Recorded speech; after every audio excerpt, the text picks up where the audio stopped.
Buenos días y bienvenidos a Noticias Perú Mundo. El ex comandante general de las Fuerzas Armadas, José Vizcarra, declaró que lo sacaron de su puesto arbitrariamente y que ello significa que el gobierno pone a su conveniencia al más alto cargo de esa institución. Lo más grave es que lo reemplazaron con un jefe de las Fuerzas Armadas que permitiera que Pedro Castillo ascienda a sus personas de confianza, pero que legalmente no tenían derecho a acceder a esos puestos. Además, según declaraciones del exministro Pedro Cateriano, este procedimiento iría en contra de la ley, pues intentaban coaccionar al jefe de las Fuerzas Armadas para ascender a personas ilegalmente, y como este no accedió, lo reemplazaron con alguien que sí estuviera dispuesto a violar la ley. Bueno, en primer lugar, quiero manifestar que no es de mi agrado realizar este tipo de declaraciones en la que se habla de mi ejército, pero después de escuchar las declaraciones del señor ministro de Defensa ayer por la noche en un medio de comunicación, sentí que tengo la obligación moral de decir la verdad. Considero que no es posible tanto cinismo. Efectivamente, el principal problema que veo yo en este sentido es que tanto ni el señor presidente de la República, ni el ministro de Defensa, ni el comandante general del Ejército actual me avisaron sobre la decisión de mi paso de retiro, menos aún me han informado hasta ahora cuál es el motivo que origina este cambio. Si bien es cierto que el señor presidente de la República puede escoger al comandante general entre los tres generales más antiguos, bueno, eso ya lo hizo hace 3 meses y me escogió a mí. Entonces, si ahora desea relevarme, por lo menos debería haber algún motivo que lo justifique o alguna falta grave que lógicamente tenga dicha situación. Sí.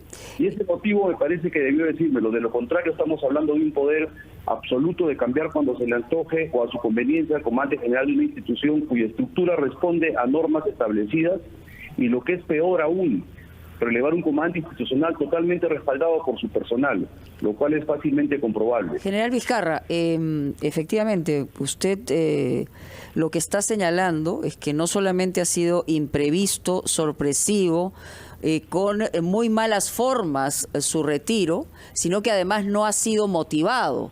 Y una de las características para decisiones de esta naturaleza, sobre todo en las Fuerzas Armadas y Fuerzas Policiales, es que hay que motivar la salida de un alto cargo. Y esto no ha ocurrido.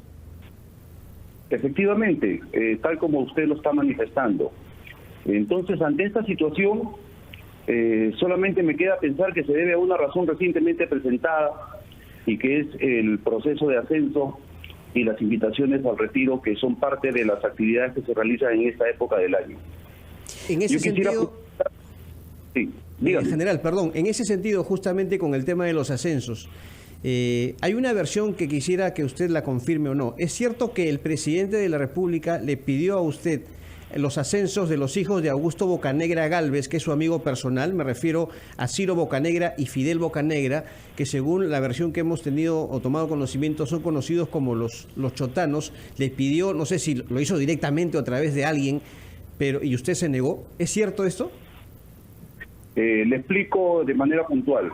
El señor coronel Fidel Bocanegra jamás ha solicitado ni ha utilizado ningún medio, ninguna participación de nadie para su ascenso.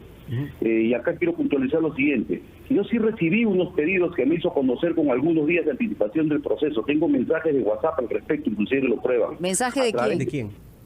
A través del secretario del señor Bruno Pacheco, a través del ministro de Defensa, y los mensajes enviados a través de su decán del ministro de Defensa, y de manera personal también me lo hicieron. Eran varios los recomendados y en diversos grados, pero quiero puntualizar en 2 específicamente.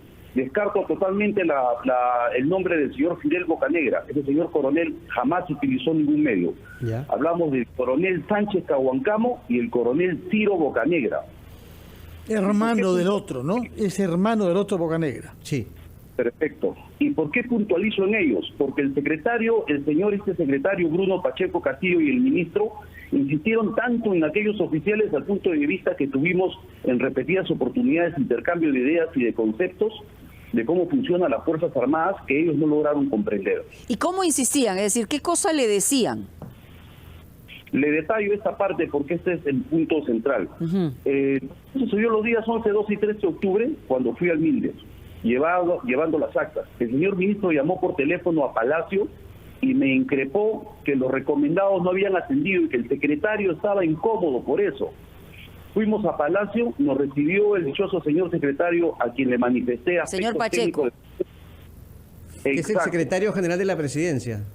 Exacto, y Ya. que no era posible el ascenso de los recomendados oficiales. Al insistir y no encontrar respuesta positiva en mi parte, este señor secretario me manifestó que todo se puede hacer si se quiere.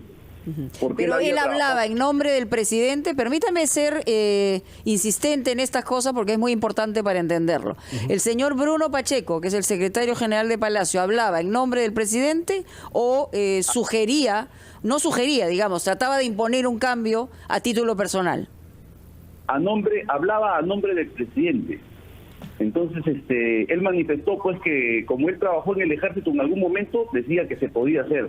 Eso me indignó tremendamente y yo realmente le expliqué que tenía que hablar directamente con el presidente, porque yo llegué a pensar inclusive que esto era cosa de él. ¿Habló Pero usted me di con el cuenta presidente? Después de tanta insistencia, me tuvo previamente en la sala antes de entrar con el presidente insistiendo este tema, y bueno, hasta que al final le tuve que manifestar que si no me presentaba ante el presidente, yo no iba a hacer ninguna intención de cambio, ni menos el ejército lo iba a presentar de esa manera, porque ya tenía el respaldo institucional. Este proceso lo habíamos conducido en un consejo de selección que implicaba a todos los generales de división, y lo que yo estaba llevando era la propuesta institucional. ¿Pero llegó usted a hablar con el presidente de la República? Efectivamente, ese día viernes 15, aproximadamente a las 19 horas, entré a hablar con el presidente, después de tanta insistencia. Yo pensaba que el presidente no tenía conocimiento de esta situación. Llegué a pensar que inclusive era una cosa solamente del secretario o del ministro de Defensa. Entonces le manifesté de esta situación al presidente, y él definitivamente, después también de sugerirme cómo hacer para poderlo ascender al señor Ciro Bocanegra, yo le manifesté que era imposible porque no respetaba las normas, las leyes, y sobre todo que los puntajes que tenía tanto el señor Sánchez Cahuancamo como el señor Ciro Bocanegra de ninguna manera podían sobrepasar a los candidatos que estaban adelante. ¿Y cómo le dijo el presidente que podía ascender al señor Bocanegra? Me manifestó y se puede hacer algo por el señor Bocanegra. Yo le manifesté que si él deseaba ascenderlo, le podía sugerir quizás que haga una resolución donde él tenía la posibilidad y la capacidad de otorgarle una vacante. Lógicamente le explicaba que el impacto negativo sobre la institución iba a ser grande, porque realmente ese señor no era merecedor en estos momentos al ascenso. De acuerdo, general. Marina y Fuerza Aérea internamente hacen, de acuerdo al procedimiento establecido por la ley, todo el proceso para presentar los ascensos. Ese cuadro de ascensos es elevado al Ministerio de Defensa, y el Ministerio de Defensa lo remite al presidente de la República. Ese es el trámite, no como ayer, a través de un tuit ha dicho el ministro de Defensa, que el presidente le mandó a él los cuadros de ascensos y él los aprobó. Eso es lo que señala el tuit del Ministerio de Defensa el día de ayer, que también tendrá que explicarlo el ministro de Defensa, pero ese no es el procedimiento. Entonces, si el presidente de la República coacciona o supuestamente coacciona a un comandante general del ejército, lo que está haciendo el presidente es violando la ley, el procedimiento, al margen de la infracción constitucional, es decir, que como jefe supremo de las Fuerzas Armadas tiene que cumplir la Constitución, no puede obligar al comandante general del ejército a que viole la ley. Entonces son dos aspectos, el constitucional y el penal. Ahora, ¿cómo entiende usted que están quedando las relaciones entre la Fuerza Armada y... Por favor, termino ese aspecto jurídico. ¿Y cuál es el otro?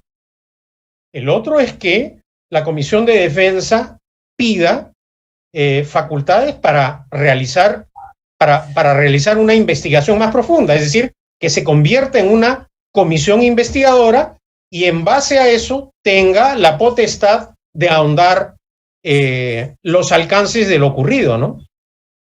políticamente, si esto ocurre, ya sería una situación sumamente delicada para el presidente Castillo. Ahora, no quisiera eludir el tema, pero el tema, las relaciones entre Fuerza Armada y la presidencia, una presidencia civil, son temas que no son poca cosa.